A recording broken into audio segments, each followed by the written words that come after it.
So how would you expect another person to treat you as a friend if you don't treat them the same thing? So, ikaw muna.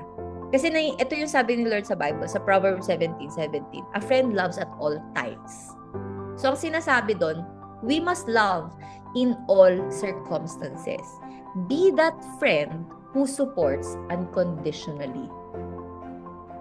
Mag-support ka, mag-love ka ng friend without expecting anything in return. Don't overthink. Because sometimes, di ba, ang dami natin naisip na katiwa-tiwala ba to? Baka may chismis na ako nito, baka ganito. Ang dami nang sinabi. Ang dami mong assumptions dun sa tao na yun. Pero iba kasi sila sa social media na nakita natin, uy, yabang naman ito, ang dami nilang i-deflex ng mga bagay-bagay. Pero pag nakausap mo pala, uy, sobrang humble pala na itong taong to. Be intentional sa mga friends na meron ka na, or kapag kunyari, itong taong to, naisip mo lang parang, baka pwede naman kami maging friend nito.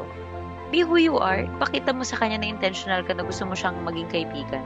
Kasi at least you try, di ba?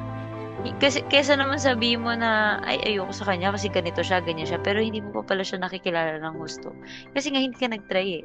At hindi naging genuine yung pakikipag-make mo ng friends dun sa taong yun.